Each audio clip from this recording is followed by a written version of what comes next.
In the time remaining, let me suggest what I think should guide this approach.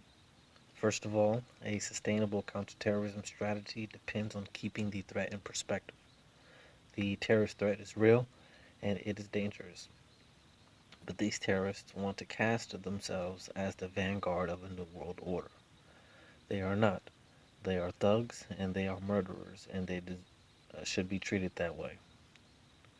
Fascism threatened to overrun the entire world, and we had to wage total war in response. Communism threatened not only to overturn a world order, but threatened a nuclear holocaust, so we had to build armaments and alliances to contain it.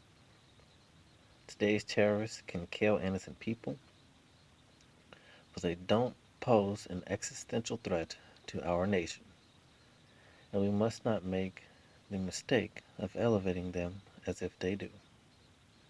That does their job for them. It makes them more important and helps them with recruitment. A second and related point is that we cannot follow the path of previous great powers who sometimes defeated themselves through overreach. By protecting our homeland while drawing down the number of troops serving in harm's way overseas, we helped save resources, but more importantly, we saved lives. I can tell you, during the course of my 8 years, that I have never shied away from sending men and women into danger where necessary. It's always the hardest decision I make, but it is one that I've made where the security of the American people is at stake. And I've seen the costs. I've held the hands of our wounded warriors at Walter Reed. I've met the caskets of the fallen at Dover.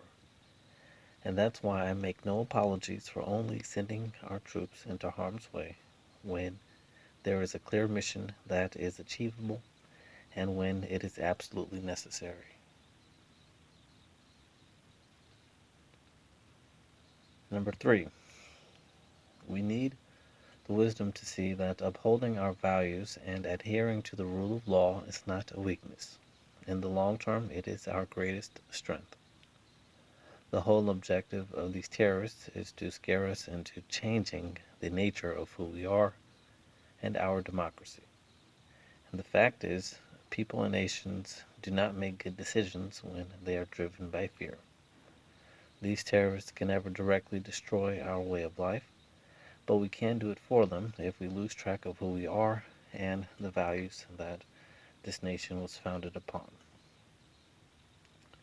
I always remind myself that as Commander in Chief, I must protect our people, but I also swore an oath to defend our Constitution.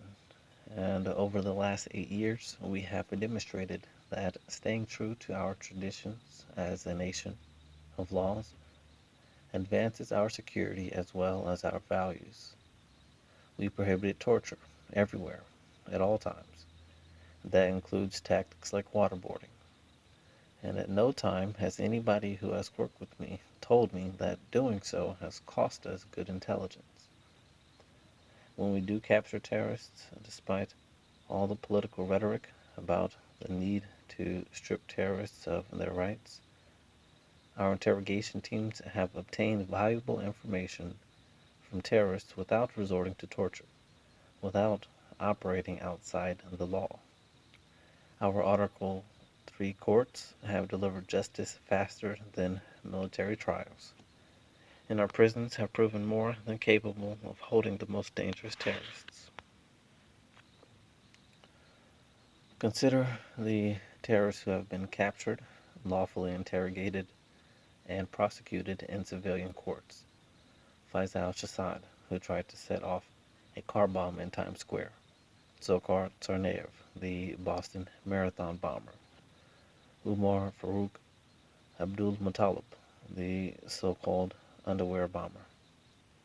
American juries and judges have determined that none of these people will know freedom again. But we did it lawfully, and the wheels of justice right now are turning for others. Terrorists like Ahmed Orsami, an Al Shabaab commander, and Abu Qatala, accused leader of the Benghazi attacks. We can get these terrorists and stay true to who we are. And in fact, our success in dealing with terrorists through our justice system reinforces why it is past time to shut down the detention facility at Guantanamo. This is not just my opinion, it's the opinion of many military leaders. During my administration, we have responsibly transferred over 175 detainees to foreign governments with safeguards to reduce the risk of them returning to the battlefield. And we've cut the population in Gitmo from 242 to 59.